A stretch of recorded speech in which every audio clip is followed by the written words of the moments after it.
이 그리스도의 재림 이후에 일어날 일에 대해서 우리가 지금 살펴보고 있습니다. 예수님이 재림하신 후에 재림하시면 육체의 부활을 우리가 하게 됩니다. 신자든 불신자든 모든 사람은 몸의 부활을 하게 될 겁니다.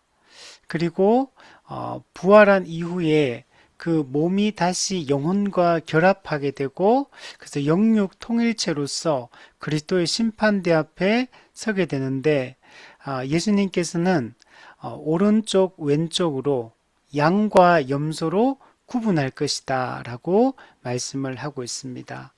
그리고 보좌에 앉으신 예수 그리스도께서 모든 사람을 향하여서 이 최후 심판을 이 시행을 하게 될 겁니다. 이 최후 심판은 최종 판결의 의미를 가지고 있습니다. 최종적으로 이제 하나님의 판결이 내려지고 영원한 운명이 결정되는 시간이 바로 이 최후 심판이다 라고 얘기를 할 수 있습니다. 그래서 믿는 자는 영원한 천국에 들어가고 믿지 않는 자는 영원한 지옥에 들어간다라고 성경이 기록을 하고 있습니다. 우리 예전에 시내에 가면 예수천당 불신지옥 이 전도하며 외치는 분들 많이 있었잖아요. 사실 이 말이 너무나 성경적인 말인 거예요. 예수 믿는 자는 천국에 들어가고 예수님을 믿지 않는 자는 지옥에 들어간다. 예수 천당, 불신 지옥. 정말 우리가 시간이 없고 복음을 전할 기회가 정말 없다면 우리 이렇게 외쳐야 될 것 같아요. 예수 믿으면 천국 가고 예수 안 믿으면 지옥 갑니다. 이게 가장 적나라하게 표현하는 이 성경의 방식인 거죠. 그래서 우리가 이 말을 우리 마음에 깊이 새기는 것이 필요합니다. 그래서 우리는 지난 시간에 그리스도의 재림 이후에 일어날 일 중에서 육체의 부활, 몸의 부활에 대한 이야기들을 우리 나누었습니다. 이제 오늘부터 우리 한 몇 시간 동안 최후 심판에 대한 이야기들을 한번 나눠보려고 합니다. 우리 최후 심판과 관련해서 우리가 꼭 알아야 할 7가지 항목이 있습니다. 그 내용을 한번 살펴보면 첫 번째는 최후 심판은 왜 필요한가? 최후 심판을 굳이 해야 되는가? 그냥 최후 심판 없이 다르게 할 수 있는 방법은 없는가? 했을 때 우리 그 얘기를 한번 해보고 두 번째는 최후 심판을 누가 시행하시는가? 심판의 이 심판자가 누구신가에 대한 얘기. 세 번째는 심판의 대상. 누가 최후 심판을 받을 것인가? 네 번째는 최후 심판의 내용은 무엇인가? 어떤 것에 대해서 심판을 받는가? 다섯 번째, 최후 심판의 기준은 무엇인가? 어떤 기준에 의해서 최후 심판을 받게 되는가? 여섯 번째는 최후 심판 때 신자가 받게 될 상급은 무엇인가? 이 상급에 대한 이야기. 근데 일곱 번째는 우리가 이 최후 심판을 믿는다면 현재 우리의 삶 속에 우리 이 현세의 삶 속에 이 최후 심판을 우리 삶에 어떻게 적용하며 살아갈 것인가? 네. 이거는 미래에 일어날 일이지만 이 미래에 일어날 최후 심판을 알고 있다면 우리가 이 현세에서 어떻게 우리는 신자들은 살아가야 하는가? 여기에 대해서 우리가 알 필요가 있는 겁니다. 자, 그 중에서 우리 오늘은 최후 심판은 왜 필요한가? 이 한 가지에 대해서만 한번 이야기를 나눠보도록 할게요. 자, 최후 심판은 무엇인가? 이거부터 한번 생각을 해볼 필요가 있습니다. 그러니까 심판입니다. 심판. 네. 근데 최후 심판이니까 최종적으로 하나님께서 이 심판하시는 것을 최후 심판이다. 이렇게 표현을 하고 있는 겁니다. 근데 성경에서 보면 심판은 최후 심판만 있는 건 아니에요. 미래의 역사를 종결할 이 최후 심판은 있는 게 아니고 그 이전부터 하나님의 심판은 계속되고 있다. 이렇게 생각해야 됩니다. 지금 우리가 살고 있는 이 시대에도, 아니 우리 이전 시대에 살았던 사람들도 하나님의 그 현재적 심판을 받으며 살아왔습니다. 하나님은 항상 심판하십니다. 하나님의 뜻에 어긋나고 하나님을 거부하는 자들을 향하여서 하나님은 역사 속에서 계속 심판을 해 오셨습니다. 그리고 오늘 우리는 그럼 하나님의 심판 안 받느냐? 오늘 우리 시대에도 하나님의 심판은 시행되고 있다라고 얘기를 할 수 있습니다. 우리가 현재 이루어지고 있는 하나님의 심판을 이 내버려 두심의 저주다. 우리 로마서 1장 말씀처럼 타락한 인간을 그의 악한 본성에 따라 자기 마음껏 죄를 짓도록 하나님이 그냥 내버려 두신다는 것. 하나님이 막지 않으신다는 것. 이 내버려 두는 게 여러분, 이게 심판이라는 거예요. 내버려 두니까 자유롭다. 내버려 두시니까 내 마음대로 뭐든지 할 수 있다가 아니고, 여러분 타락한 인간이 그 본성을 따라 살아가는 것을 내버려 두는 게 그게 저주요. 그게 지금 현재 이루어지고 있는 하나님의 심판이다 라고 얘기할 수 있습니다. 그리고 하나님은 이제 최종적으로 재림하신 이후에 심판을 시행을 하시게 됩니다. 예수님의 재림과 동시에 이 우주적 심판, 그러나 이 심판은, 최후 심판은 딱 한 번 이루어지는, 그래서 이걸 단회적 심판이다. 심판이 몇 번에 걸쳐서 이루어지는 게 아니라 단회적으로 그 범위상 우주적으로 단 한 번에 일어나는 역사의 최종 종결 사건이 바로 이 최후 심판이다 라고 이해를 할 수 있습니다. 그리고 우리 최후 심판에 대해서 성도들은 두려움을 가지고 살아야 됩니다. 물론 우리는 이 최후 심판에서 무죄가 선언되겠지만 우리가 그 최후 심판에 이를 때까지 믿음을 잘 지키며 우리가 살아가는 것이 여러분 중요합니다. 마지막 때 우리는 각 사람이 행한 대로 심판을 받게 될 것입니다. 그래서 우리가 참된 믿음으로, 참된 믿음의 증거로서의 분명한 행함이 있는, 열매가 있는 삶들을 살아갈 수 있도록 늘 정신을 차리고 깨어서 늘 두려움으로 우리의 구원을 이루어가는 삶들을 사는 것이 중요합니다. 여러분, 최후 심판은 이미 역사 속에서 완성된 그리스도의 승리, 그리고 하나님의 그 공의를 온 우주, 온 피조물 앞에서 여러분 공적으로 선포하고 가시화시키는 것이 바로 이 최후 심판입니다. 그러니까 최후 심판은 공적이고 여러분 공개적으로 이루어지는 거예요. 그리고 이 최후 심판 이후에 우리는 영원한 상태로 진입하게 됩니다. 그래서 종말론적인 어떤 대단원의 역할을 하는 것이 바로 이 최후 심판이다. 이 최후 심판을 통해 인류 역사가 끝나게 됩니다. 천지를 창조하시는 창세기 1장부터 시작되었던 인류의 역사가 예수님의 재림과 최후 심판을 통해서 역사가 여러분 종결이 되게 되는 거예요. 인류 역사 자체가 끝을, 마무리를 여러분 짓게 되는 것입니다. 그리고 새로운 역사가 여러분 시작이 되는 겁니다. 그 새 시대, 새로운 삶, 새 역사 가운데 우리는 살아가게 되는 것이고, 믿지 않는 불신자들은 영원한 지옥에서 이제 괴로움과 고통을 받게 되는 겁니다. 예수님께서 재림하실 때 신자와 불신자의 몸은 동시에 여러분 부활합니다. 낙원에 있던 성도의 영혼과 음부에 있던 불신자의 영혼이 각각 신자는 신령한 몸으로 부활하고 불신자는 수치스러운 몸으로 부활해서 그 영혼과 몸이 결합해서 영육 통일체로서 그리스도의 심판대 앞에서 이제 최후 심판을 여러분 받게 여러분 되는 것입니다. 이것이 우리 개혁주의 우리 종말론의 핵심적인 내용들이다라고 얘기할 수 있습니다. 자, 그러면 최후 심판은 왜 필요한가? 꼭 최후 심판이라는 과정이 필요한가?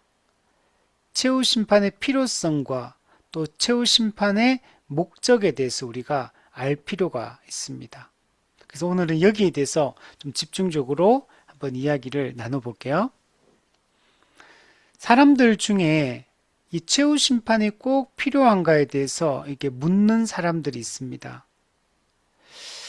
예수님이 재림하실 때 지상에 있던 사람들에게는 최후 심판이 필요할지 모르지만 이미 죽어서 낙원과 음부에 있는 사람들이 다시 몸이 부활해가지고 최후 심판을 받을 필요가 있는지 모르겠다 라고 사람들은 말합니다. 이 땅에 살아있는 사람들한테는 아직까지 평가가 안 됐으니까 최후 심판이 필요하지만 이미 육체적으로 죽어서 낙원과 음부에 있는 사람들이 또 최후 심판을 받을 필요가 있을까라고 의문을 갖는다는 겁니다. 이와 같이 최후 심판의 필요성에 대해서 의문을 제기하는 사람들은 최후 심판의 목적을 단순히 사람들의 영원한 미래 운명만을 결정짓는 것이다 이렇게 생각하기 때문에 미래의 영원한 운명에 대해서 최종적으로 판결 내리는 것이 최후 심판의 목적이다. 여기서 이제 이야기가 끝나기 때문에 이렇게 생각을 한다는 거예요. 그러나 최후 심판의 목적은 사람의 영원한 미래 운명을 결정짓는 것에 여러분 그것이 끝이 아니라는 사실입니다. 물론 최후 심판을 통해서 신자든 불신자든 모든 사람의 영원한 운명이 결정되고 그것이 드러나는 것은 맞아요. 그러나 그게 다가 아니라는 겁니다. 그리고 또한 사람들의 영원한 미래 운명은 사실은 최후 심판 때 가봐야 아는 게 아니에요. 이미 다 결정이 되어 있습니다. 언제부터 우리가 생각했냐면 창세전에 하나님이 우리를 예정하신 것에서 이미 우리의 영원한 운명이 결정되어 있는 거예요. 또한 우리가 육체적으로 죽을 때 곧바로 천국과 낙원과 또 음부로 곧바로 나뉘어집니다. 그러므로 이게 그때 끝까지 가봐야지만 우리가 영원한 운명이 어떻게 되는지 알게 되는 것은 분명히 아니에요. 가장 중요한 것은 성경은 구원받을 자들이 누구인지 이미 창세전에 하나님에 의해서 예정되어 있다라고 얘기를 하고 있습니다.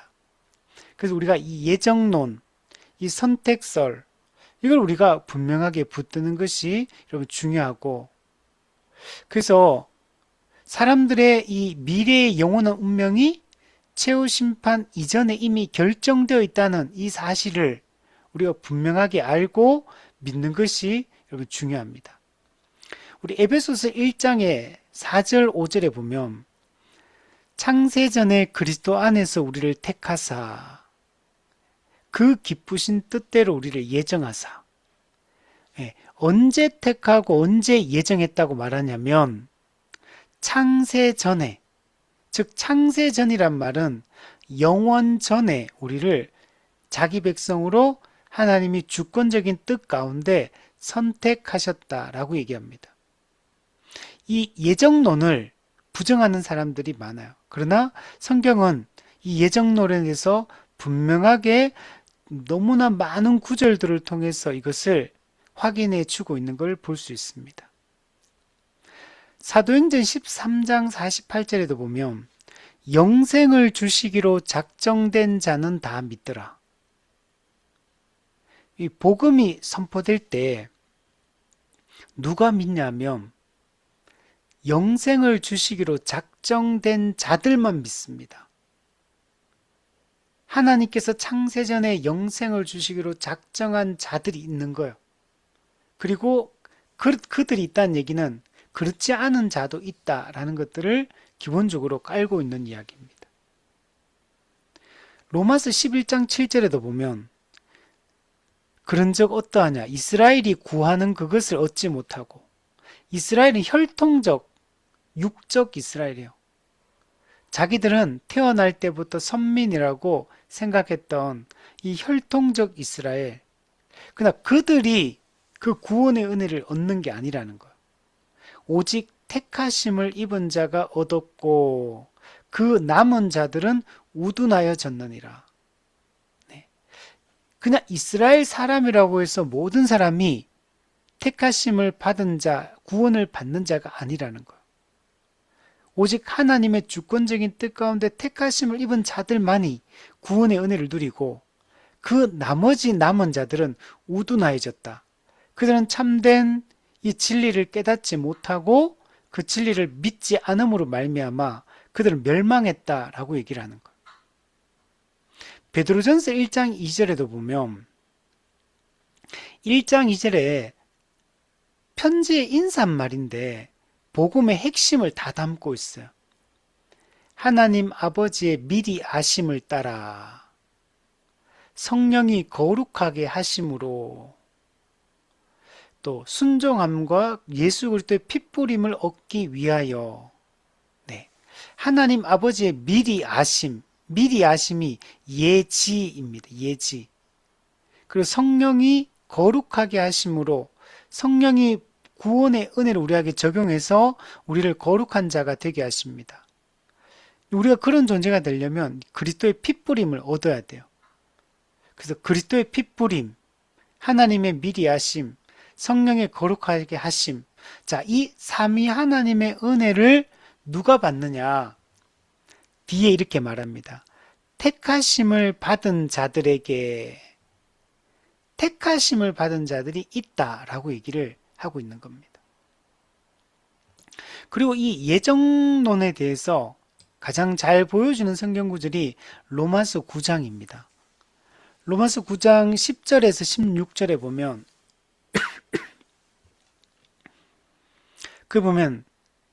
그 이삭이 자식을 낳는데 리브가를 통해 누구를 낳냐면 그 야곱과 에서를 낳잖아요.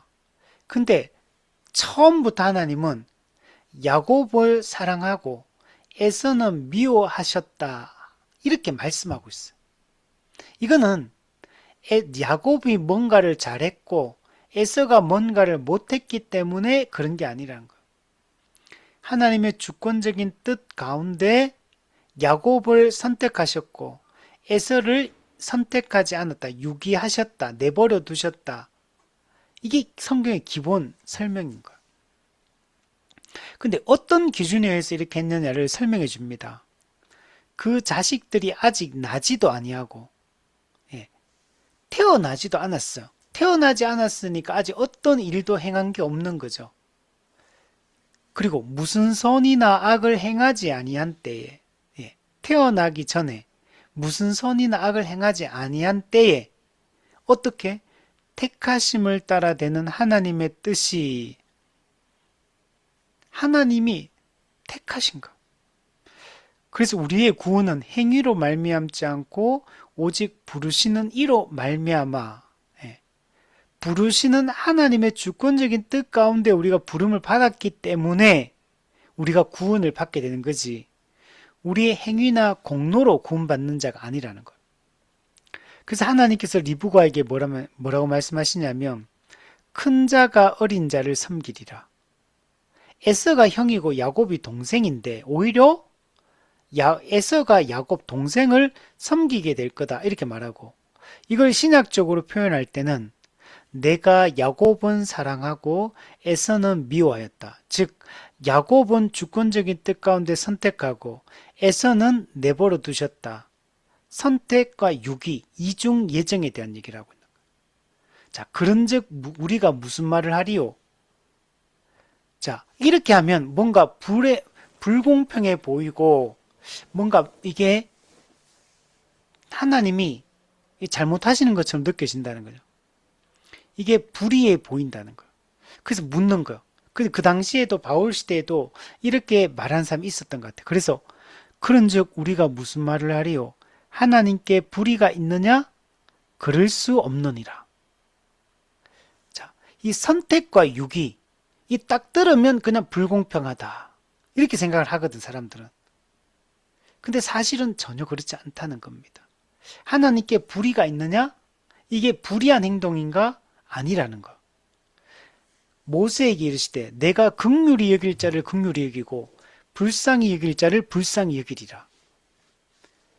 그냥 이건 하나님의 주권적인 뜻인 거. 우리는 원래 긍휼히 여김을 받거나 불쌍히 여김 받을 존재가 아닙니다. 사람들은 우리가 대단히 괜찮은 사람이라고 생각해요. 우리가 선한 사람이라고 생각해요. 그러니까 이제 이런 의문을 품게 되는 거죠. 근데 우리는 어떤 사람이냐면 하나님이 선하게 지으셨으나 고의로, 의도적으로 하나님의 주대심을 부정하고 스스로 타락한 존재. 그래서 원래 하나님 앞에 도저히 설 수 없는 존재. 그게 원래 우리 모든 사람인 거예요. 근데 그 중에서 하나님이 일부의 사람에게 긍휼히 여기고 불쌍히 여겨 주신 거예요. 근데 여기서 무슨 불공평한 게 있습니까?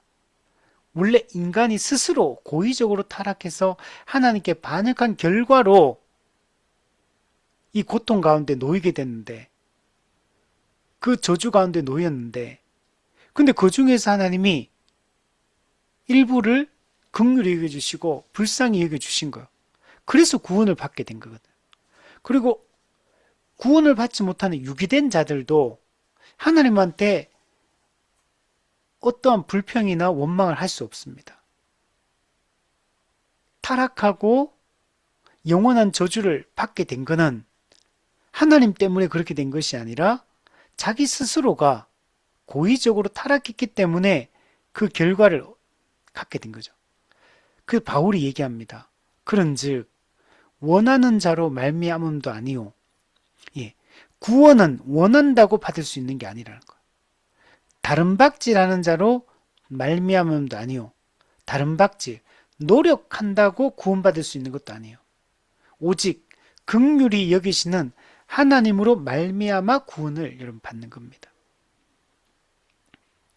그래서 하나님께서 로마 19장에 그 뒤에 또 이렇게 얘기해요. 그런즉 하나님께서 하고자 하시는 자를 긍휼히 여기시고 하고자 하시는 자를 완악하게 하시느니라. 이 완악하게 하시는 것은 근데 이게 하나님이 그렇게 만들어 버린다 이런 느낌으로 이게 들리지만 인간이 스스로 완악하게 하는 겁니다. 스스로 완악하게 하는 것을 하나님은 그냥 막지 않으시고 그냥 내버려 두시는 거예요. 그걸 유기라고 말하는 거예요. 그러니까 사람들이 말하기를 따집니다. 그러면 하나님이 어찌하여 허물하시느냐? 허물하신다는 말은 그럼 하나님이 선택하고 유기를 마음대로 해놓고 왜 우리 보고 잘못했다고 책망하면 되느냐 그러면? 왜 여전히 하나님 우리를 계속 책망하느냐? 하나님이 선택하고 유기가 그렇게 운명론적으로 숙명론적으로 그렇게 결정해놨으니까 우리가 그렇게 되는 거 아니냐? 그러니까 이건 하나님 책임이다. 만약 하나님이 그렇다면 우리 책망하면 안 된다, 하나님. 우리가 이런 죄를 짓더라도 하나님 책망하시면 안 된다. 이렇게 따지는 겁니다. 그러니까 바울이 얘기해요. 누가 그 뜻을 대적하느냐? 누가 하나님의 뜻을 거역할 수 있느냐라고 말합니다. 그러면서 말해요. 이 사람아, 내가 누구이기에 감히 하나님께 반문하느냐? 와, 정말 제가 보면서 저는 이 로마서 9장을 연구하면서 엄청 은혜를 많이 받았거든요. 제 로마서 9장 연구하면서 제 많은 의문점들이 과거에 예전에 이게 풀렸어요.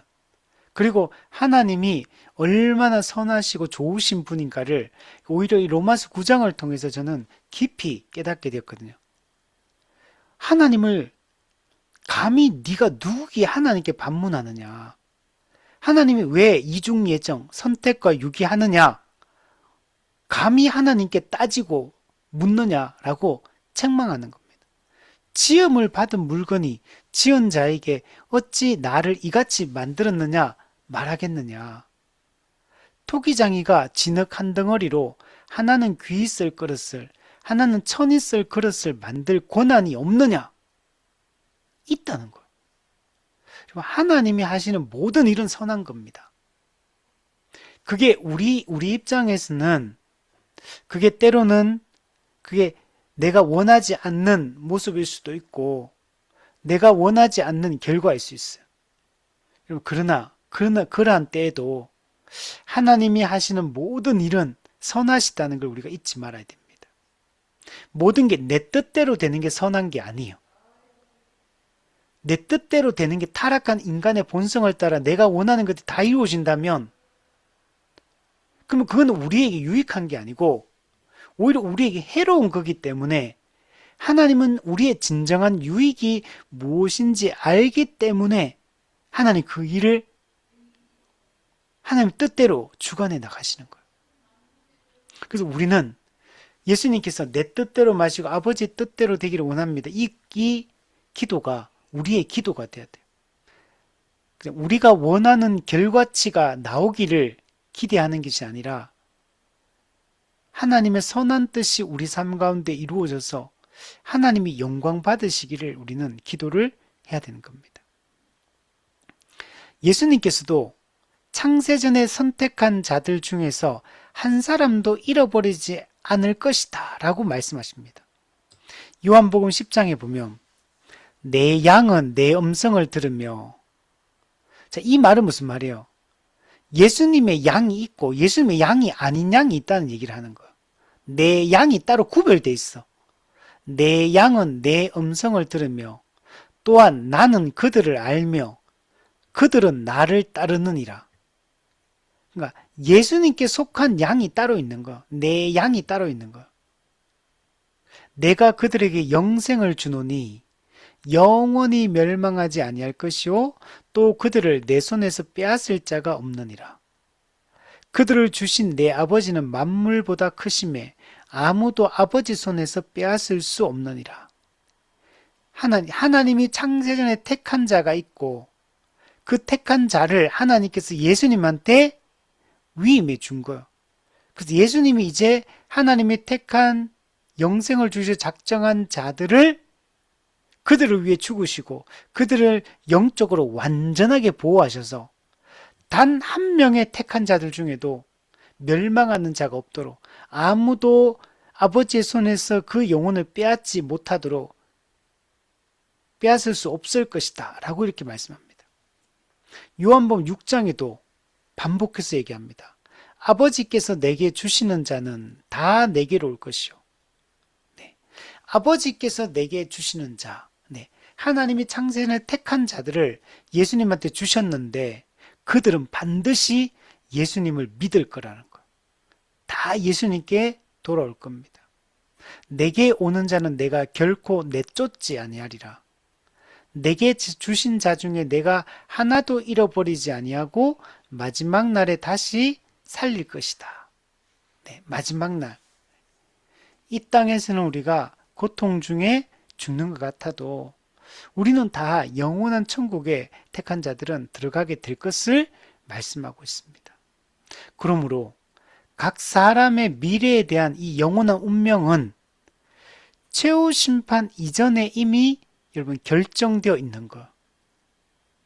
자, 그래서 그럼에도 불구하고 최후 심판이 그럼 왜 필요한가? 필요 없는가? 아니다. 최후 심판의 과정은 반드시 필요하다라고 성경은 이야기를 하고 있습니다. 그럼 이 최후 심판이 왜 필요한가? 최후 심판의 목적은 무엇인가? 여기에 대해서 우리가 오늘 또 나눠보려고 합니다. 최후 심판의 목적은 크게 세 가지인데 가장 중요한 것은 뭐냐면 최후 심판은 하나님의 영광을 드러내기 위함입니다. 최후 심판을 통해서 하나님의 영광이 여러분 최고로 드러나게 됩니다. 모든 것은 하나님의 영광을 위한 거거든요. 그래서 우리 종교개혁 시대 때 핵심적인 그 진리가 뭐냐면 파이브 솔라 교리인 거예요. 우리 오직 하나님께 영광을, 목적이 뭐냐? 왜 우리 같은 자들을 구원하셨느냐? 하나님께 영광을 돌리기 위하여. 이게 모든 것의 궁극적인 목적이고 최종적인 목적이에요.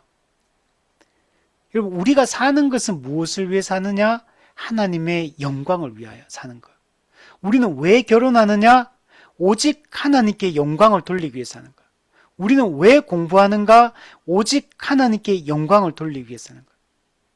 왜 우리는 우리의 건강을 지키려고 하는가? 오직 하나님의 영광을 위해서. 우리는 왜 복음을 전하느냐? 오직 하나님의 영광을 위해서. 우리는 왜 교회를 세우려고 하느냐? 오직 하나님의 영광을 위해서. 근데 이 하나님의 영광이 많은 우리의 삶을 통해서 이게 드러나는데, 그 하나님의 영광이 최종적으로 그리고 가장 강력하게 나타나는 순간이 언제냐? 최고로 나타나는 순간이 언제냐? 최후 심판을 시행할 때, 그때 하나님의 영광이 온전하게 드러나게 되는 거예요. 왕권을 가진 그분이 이제 모든 것을 최종적으로 판단하십니다. 그리고 양과 염소로 나누어서 영원한 운명을 결정짓는 겁니다. 우리는 아직 하나님의 영광이 최고로 드러난 순간을 맞이하지 않았어요. 여러분, 하나님이 죄인을 구원하는 걸 통해서도 하나님의 영광이 나타나지만, 하나님의 공의의 심판을 통해서 하나님의 영광이 여러분 나타나는 겁니다.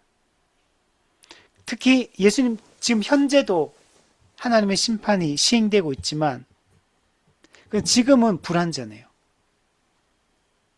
그러나 예수님이 재림하시고 난 이후에 이루어질 이 최후 심판, 이 최종 판결은 하나님의 영광이 극대화되어서 나타나는 날이 됩니다.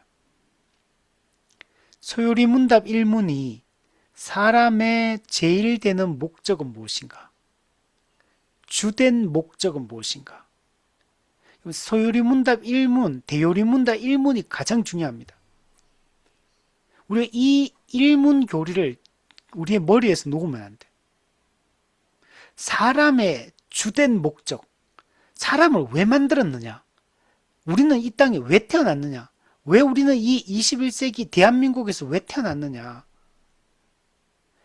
주된 목적이 있어요, 목적. 그게 뭐냐면 하나님을 영화롭게 하기 위하여. 하나님 인간을 창세기 1장에서 인간 창조를 왜 했느냐? 하나님의 영광을 위하여. 하나님의 주되심을 거부하고 타락한 인간을 위해서 예수 그리스도를 왜 보내주셨고, 왜 그분이 저주의 죽음을 죽으시고, 왜 그 모든 일을 하셨냐? 그래서 왜 우리를 구원하셨느냐?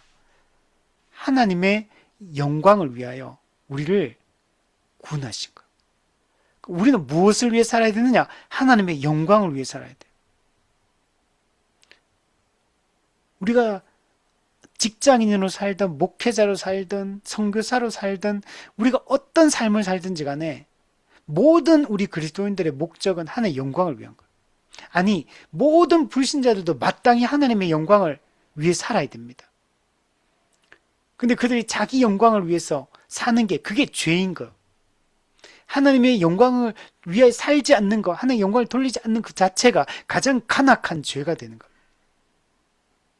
그래서 영원한 심판을 받기에 합당한 것, 영원한 지옥 심판을 받기에 불신자들은 합당한 이유가 마땅히 인간을 만든 목적대로 그 용도대로 살지 않는 거예요. 목적이 다, 물건은 목적이 다 있는 거잖아요.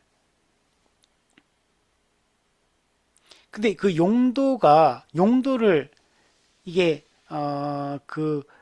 자기 용도대로 이게 할 수 없으면 그 우리가 또 버립니다. 그 자기 기능을 못 하는데 왜 가지고 있겠어요? 우리 신발도 우리가 마음껏 자유롭게 움직이고 발을 다치지 않기 위해서 신발을 신잖아요. 그 신발 떨어지면 어떡합니까? 빵꾸 나면 그냥 버리잖아요. 그 용도대로 인간이 살지 않으면 하나님의 인간의 목적 자체가 있는데 그 목적 자체를 따라서 살지 않으면 마땅히 심판받는 게 마땅하고 버림받는 게 마땅한 것입니다. 그는 당연한 거예요. 하나님을 영화롭게 하고 영원토록 그를 즐거워하는 것이 사람을 만든 목적이다. 하나님을 영화롭게 하는 것, 이것은 하나님의 영광을 반영해야 된다는 것. 우리는 우리 행위로 하나님의 영광을 더하지도 못하고 감소시키지도 못해요, 사실은. 우리가 그럼 영광을 어떻게 돌리느냐? 그분의 영광을 반영해야 돼요. 그럼 하나님의 영광이 언제 반영되느냐? 그분의 뜻에 순종할 때, 그분의 말씀에 순종할 때 그분이 영광을 받으시고, 우리가 하나님의 말씀에 순종하여 살아갈 때 하나님의 영광이 우리를 통해 반영되고 반사되는 겁니다. 그리고 영원토록 그를 즐거워해야 돼. 즐거워하는 거. 무엇이 즐거워요, 여러분? 우리 즐거운 거 있잖아요, 살면서. 근데 우리가 진정으로 즐거워해야 되는 것은 하나님을 즐거워해야 돼요. 하나님을. 우리 예전에 제가 청년대학부 때, 청년부에서 그 소그룹 모임을 그 당시에 책 나눔을 했었는데, 그때 빙햄 헌터가 쓴 프레어라는 책을 가지고 이제 책 나눔을 소그룹 시간에 했었는데, 그 책에서 가장 제 마음에 이게 와닿았던 게 기도에 대한 설명을 하면서 기도가 뭐냐? 가장 깊은 기도에 대한 얘기를 했는데 그 기도가 뭐냐면 나는 하나님을 보고 웃고 하나님은 나를 보고 웃고 나는 하나님을 보고 웃는 것이 그게 가장 깊은 기도의 단계다. 이렇게 얘기하더라고. 그러니까 하나님 앞에서 그냥 하나님은 나를 즐기는 거고 나는 하나님의 존재를, 그분의 성품을, 그분의 인격을 즐기는 거, 그냥. 이게 진짜 우리가, 그 남녀 사이도 그렇다 하더라고요. 진짜 친한 사람은 같이 있을 때 아무 얘기하지 않아도 편안한 사람, 아무 얘기하지 않아도 마음이 통하는 사람, 아무 얘기하지 않아도 즐거운 사람, 그게 진짜 좋은 사람이다. 그런 얘기 하더라고요. 그냥 우리가 하나님 앞에 뭔가를 기도하고 뭔가를 구하고 뭔가를 행동을 하는 게 없이 그냥 하나님의 그분의 속성과 존재와 인격을 성품을 그냥 누리는 거. 하나님은 그런 우리를 또한 누리고 즐기시는 거. 그게 즐거워하는 거. 우리의 가장 즐거움은 하나님이에요. 근데 이 최후 심판은 그 하나님의 영광이 최고로 드러나는 순간. 우리 이 날이 빨리 왔으면 좋겠어요. 하나님의 그 영광을 온몸으로 완벽하게 100%를 그냥 온몸으로 그냥 느끼는, 그걸 눈으로 직접 목도하는 이 최후 심판은 하나님의 그 영광을 가시적으로 드러내는 순간이거든요. 모든 사람의 눈이 그것을 주목하는 그 하나님의 영광이 온전히 나타나는 것들을 경험하게 되는, 공식적으로 공개적으로 공포되는 순간이 최후 심판 때인 거예요. 그래서 최후 심판 때 신자들에 대한 이 구원을 통해 하나님의 그 영광이 최고조로 드러나게 되고, 불신자들에 대한 이 심판을 통해 하나님의 공의를 최고조로 드러내게 여러분 되는 겁니다. 그래서 우리가 이 최후 심판의 날은 믿는 자들에게는 너무나 영광스러운 날이에요. 최후 심판 때보다 더 영광스러운 날이 있을 수가 없어요. 우리가 부활한 우리의 영혼과 우리의 영혼과 우리 부활한 몸이 그분을 온전히 이제 경험하고 느낄 수 있는, 그분 앞에 온전히 우리가 최종적으로 옳다 인정함을 받을 수 있고, 그분의 영광이 구원과 심판을 통해 최고적으로 드러날 때 그것을 우리는 직접 눈으로 목도하게 되고 온몸으로 하나님의 그 영광이 나타나는 것을 우리는 느끼게 여러분 될 겁니다. 사람들은 질문합니다. 이미 창세전에 예정되었고 구원과 형벌이 정해졌다면 최후 심판이 왜 또 필요한가? 이 하나님의 영광 때문인가? 여러분, 최후 심판의 목적이 하나님이 결과를 모르는 게 아니에요. 하나님은 자신의 그 선택과 유기, 이 역사 속에서 일을 이루어 오신 하나님의 그 경륜이 얼마나 선하고 공의롭고 참된 것인가를 공개적으로 공포하려고 하는 거예요. 공개적으로. 지금은 그게 안 드러나고 있잖아요. 불신자들은 아예 모르고, 신자들도 하나님의 이 공의와 사랑, 그분의 그 영광이 온전히 드러나는 걸 우리는 경험하지 못하고 있어요. 근데 최후 심판 때 앞에서는 이게 다 드러나게 되는 거예요. 하나님이 얼마나 선하고 좋은 분인지, 그분이 하신 모든 일들이 얼마나 위대한 일들인지 공개적으로 공포되게 되는 거예요. 하나님의 이 공의와 하나님의 구원의 은혜, 자비의 은혜가 이제 온 땅에 이제 선포되는 겁니다. 이 날이 최후 심판의 날인 거예요. 최후 심판은 단순히 인류의 운명이 결정되는 어떤 사법적 절차를 시행하는 그런 과정에 불과한 게 아니에요. 창조주 하나님의 주권과 그분의 영광이 온 세상 앞에 최고적으로 선포되어서 구속사가 마무리되는 그 최종적인 어떤 구속사의 정점에 해당하는 사건이 재림 때 이루어질 최후 심판인 겁니다. 성도는 이걸 끊임없이 갈구하고 이걸 이때를 꿈꾸며 살아가는 거예요. 이 영광의 때를 우리는 꿈꾸며 우리는 살아가는 겁니다. 하나님께서는 최후 심판을 통해 그리스도 안에서 우리 택하신 자들을 완전하게 구원하시고, 그래서 하나님이 얼마나 사랑이 많고 자비롭고 은혜로운 분인가를 드러내실 거예요. 반대로 그리스도를 거부하고 불순종한 자들은 공의의 심판을 시행하심으로 하나님이 얼마나 거룩하신 분인가를 드러내실 겁니다. 타락으로 말미암아 왜곡되었던 이 창조 세계를 온 우주적으로 새롭게 회복하실 거예요. 그것을 통해 모든 것들이 그 잃어버렸던 그 질서를 다시 되찾게 될 것이고, 하나님의 영광은 찬란하게 여러분 드러나게 될 겁니다. 데살로니가 후서 1장에 보면 하나님을 모르는 자들과 우리 주 예수의 복음에 복종하지 않는 자들에게 형벌을 내리시리니 이런 자들은 주의 얼굴과 그 힘의 영광을 떠나 영원한 멸망의 형벌을 받으리로다. 그날에 그가 강림하사 그의 성도들에게는 영광을 받으시고 모든 믿는 자들에게는 놀랍게 여김을 얻으실 것이다. 이게 지금 하나님이 하신 일이에요. 복종하지 않는 자들은 형벌을 내리고 강림하사, 그리고 믿는 자들은 그들을 또 영광을 받으시는 거예요. 로마서 9장에도 보면 만일 하나님이 그의 진노를 보이시고 그의 능력을 알게 하고자 멸하기로 준비된 진노의 그릇, 여러분 진노의 그릇을 처음부터 준비하신 거예요.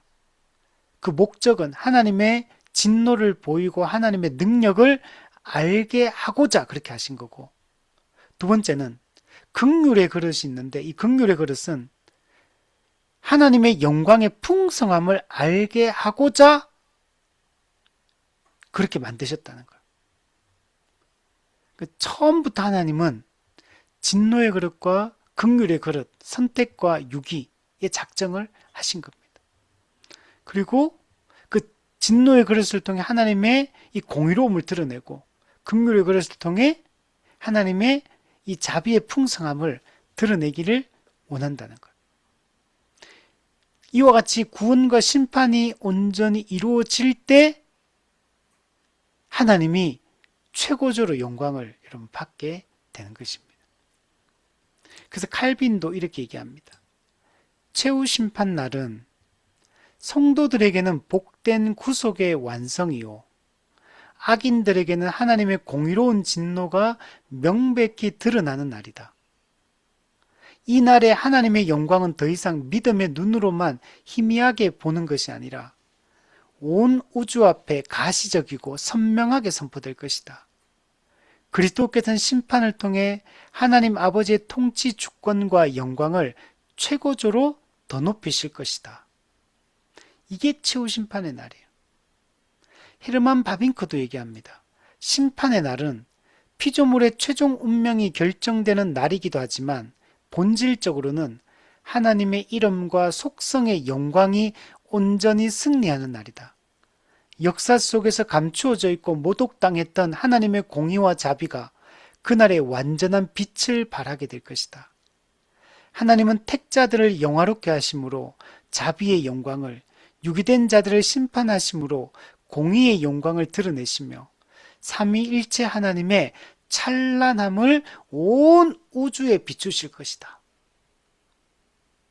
웨스트민스 신앙 고백서 33장에도 보면 하나님께서 이 날을 정하신 목적은, 즉 최후 심판을 정한 목적은 택함을 받은 자들의 영원한 구원에서 하나님의 자비의 영광을, 그리고 사악하고 불순종하여 버림받은 자들의 정죄에서 하나님의 공의의 영광을 나타내시기 위함이다.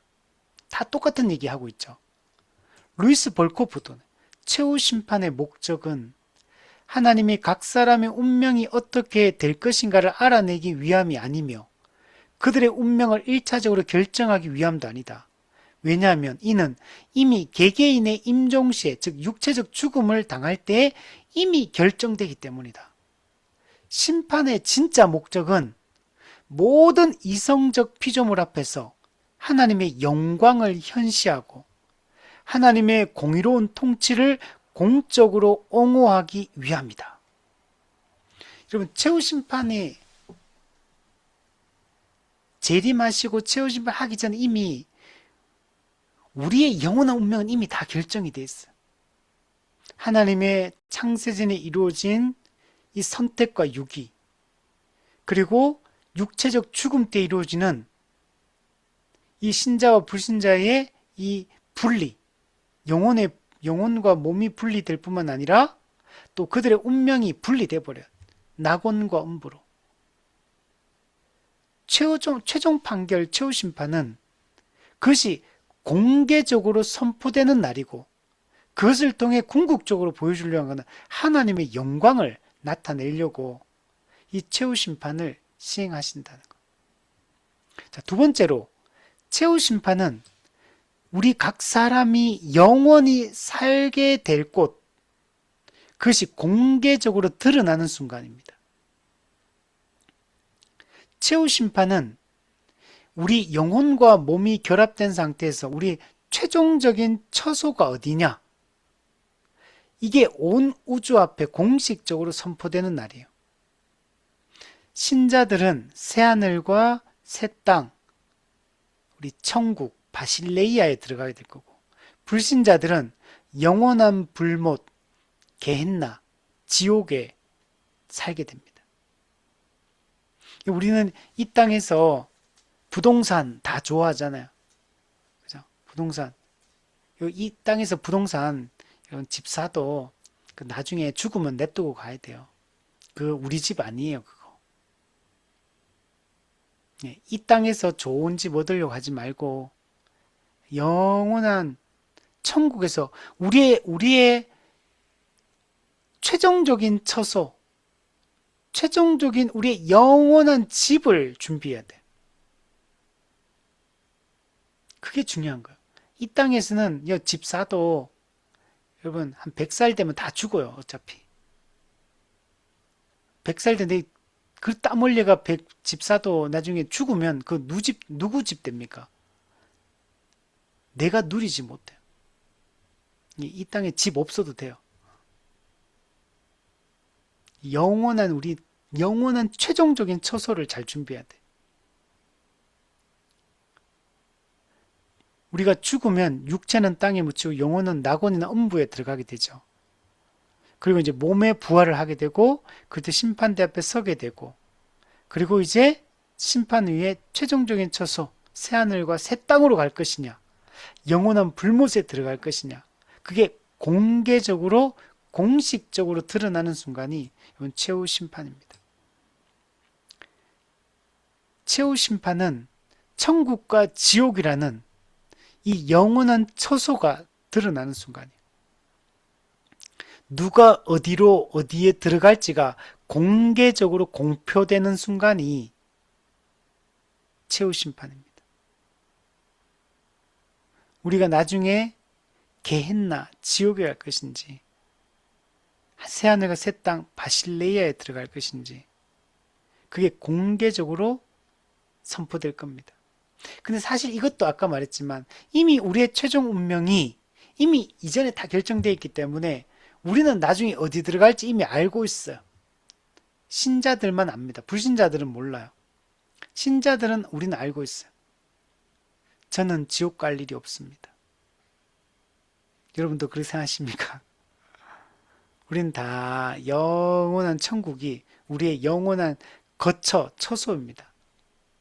예수님께서 십자가 이 사역을 통해서 우리의 영원한 처소를 마련하셨어요. 그리고 예수님 재림하셔서 우리를 이제 그곳으로 인도하실 것입니다. 자, 마지막 세 번째. 최후 심판은 각 사람이 받을 그 영원한 상급, 그리고 불신자들이 받을 영원한 형벌이 드러나는 순간입니다. 누가 영원한 상급을 받을 것인지, 영원한 형벌을 받을 것인지가 드러나게 됩니다. 신자가 영원한 천국에 들어가는 것은 전적인 하나님의 은혜 때문에 들어가는 겁니다. 근데 불신자가 지옥에 들어가는 것은 자신의 죄 때문에 들어가는 거예요. 그렇죠? 불신자가 지옥 가는 게 하나님이 창세전에 선택하지 않아서 들어가는 게 아닙니다, 여러분. 하나님이 유기했기 때문에 지옥 가는 게 아니에요. 자신의 죄 때문에 들어가는 거예요. 신자가 천국 들어가는 것은 우리의 행위 때문에 그런 게 아니에요. 하나님의 은혜 때문에 우리는 들어가게 된 거예요. 그리고 우리가 신자가 새하늘과 새 땅에서 이제 상급을 받게 되는데 이 상급은 하나님의 은혜 때문에 받는 게 아니고 우리 각 사람의 행위에 따라 결정이 됩니다. 그죠? 신자의 상급은 각자의 행위에 따라 달려있는 거예요. 그리고 불신자가 영원한 불못에서 형벌을 받는데 그 형벌은 뭐에 따라 결정되느냐? 이것도 똑같이 각자의 행위에 따라서 결정됩니다. 그러니까 요 네 가지를 잘 이해를 해야 돼요. 신자가 천국에 들어가는 것은 하나님의 은혜 때문이다. 불신자가 지옥에 들어가는 것은 자신의 죄 때문이다. 신자가 천국에서 상급을 받는 것은 각자의 행위에 달려있다. 불신자가 지옥에서 형벌을 받는 것도 각자의 행위에 달려있다. 이 최후 심판 때 이 모든 것이 여러분 드러나게 되는 것입니다. 새하늘과 새 땅에서 상급을 받는 것도 불신자가 영원한 불문 형벌을 받는 것도 이 최후 심판 때 공식적으로 여러분 공표가 여러분 되어지게 되는 것입니다. 그리고 이 모든 인간의 타락으로 말미암아 찾아왔던 모든 죄의 오염과 죄의 권세와 죄의 그 모든 형벌들이 완전히 제거되어지고 우리는 하나님이 원래 세상을 창조하시고 인간을 창조하실 때 꿈꾸셨던 그 모든 것들이 완벽하게 이루어지게 여러분 되는 것입니다. 자, 우리 결론을 내리면 여러분, 예수님은 초림 때 죄인의 몸으로 인간 법정에서 불의한 재판을 받고 십자가에 못 박혀 죽으셨습니다. 예수님은 이 땅에 초림 때 연한 순과 같이 흠모할 만한 아름다운 것이 없이 아무에게도 환영받지 못한 채 예수님은 이 땅에 오셨습니다. 그리고 예수님의 삶은 낮고 천한 그런 목수의 삶이었고, 공생애를 시작하시고도 예수님은 인자가 머리 둘 곳조차 없는 그런 삶을 사셨고, 또 선지자가 고향에서 높임받지 못하고 환영받지 못했던 것처럼 예수님께서도 동일하게 가족들에게서도 가까운 사람들에게서 인정받지 못했습니다. 존경받지 못한 삶을 살았습니다. 그리고 예수님은 그 최후는 저주의 죽음이라 불렸던 십자가 처형이었습니다. 이게 예수님의 모습이었어요. 그러나 최후 심판은 예수님이 전혀 다른 모습으로 오시는 거예요. 온 우주의 왕으로서, 온 세상을 심판할 심판주로서, 재판장으로서 그 높아지신 승귀하신 예수 그리스도께서 온 땅의 온 세상의 왕으로서, 만왕의 왕, 만주의 주로서 공개적으로 그 심판의 보좌에 앉으셔서 우리를 심판하시게 여러분 될 겁니다. 낮아지셨던 그 십자가의 죽음은 예수님의 낮아지심의 절정이라면, 최후 심판은 예수님의 이 높아지심의 절정에 해당하는 거예요. 예수님이 온 세상의 왕이심을 드러내시고 천지를 창조하신 창조주이심이 온 천하의 이 최후 심판을 통해 드러나게 됩니다. 하나님을 거역하고 모독하고 가벼이 여겼던 모든 자들이 심판을 받아 멸망하게 여러분 되는 것입니다. 예수님의 그 심판주로서의 그 일을 통해서 하나님의 그 영광이 최고조로 여러분 드러나게 되는 겁니다. 최후 심판은 결과를 몰라서 하는 그런 어떤 일종의 확인 시험 같은 게 아닙니다. 최후 심판은 그리스도 안에 성취된 승리와 그 구원의 기쁨을 온 우주에 공식적으로 선포하는 그런 일종의 대관식과 여러분 같은 것이고, 역사의 모든 죄로 말미암아 왜곡되었던 모든 모순을, 모든 죄의 그 결과들을 바로잡고 하나님의 공의를 시행하는 그런 영광스러운 때가 이 최후 심판이다 라는 것들을 우리가 생각을 해야 됩니다.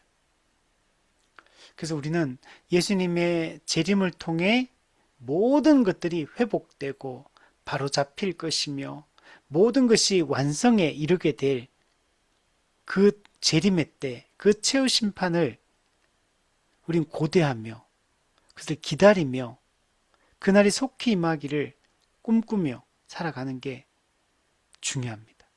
우리 모두 그러한 삶을 우리 살아갔으면 우리 좋겠고,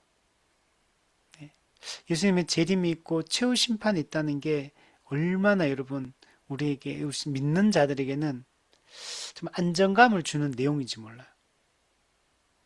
만약 예수님이 재림하시지 않는다면, 또 재림하시더라도 최후 심판을 시행하지 않고 공의를 시행하지 않는다면 정말 그죠? 그러면은 정말 하나님의 선함이 드러날 수가 없고 그분의 영광이 드러날 수 없는데, 하나님이 이렇게 하시기 때문에 그분의 영광이 최고조로 드러나게 되고 우리는 그것을 목도하게 될 것이고, 그 영광, 하나님의 그 영광에 우리는 흠뻑 젖어서 우리는 살아가게 될 겁니다. 이 땅에서 우리가 영광스럽다 이런 말 하잖아요. 이 땅에서 우리가 누리는 영광과는 비교할 수 없는 그 하나님의 온전한 영광을 우리는 보면서 그 아름다움에 우리는 반하게 될 것이고, 그 하나님의 영광에 압도당한 상태로 영원히 그분과 함께 우리가 산다고 생각해 보세요. 이 땅에서는 정말 다 우리가 연약하고 부족한 존재들이고, 우리는 다 정말 그죠? 우리가 정말 사람은 믿을 만한 사람이 없어요. 다 정말 그 연약함을 다 가지고 있는데, 근데 하나님은 그 온전한 영광을, 온전한 그 아름다움과 그 위엄과 그 능력을 다 우리한테 나타내실 거예요. 우리가 그 때를 꿈꾸며 우리 살아갔으면 좋겠고, 우리 이것을 믿는, 이걸 우리가 최후 심판을 믿는다면 이 땅에서 우리가 어떻게 살아야 할지를 깊이 우리 고민하면서 우리 살았으면 좋겠습니다.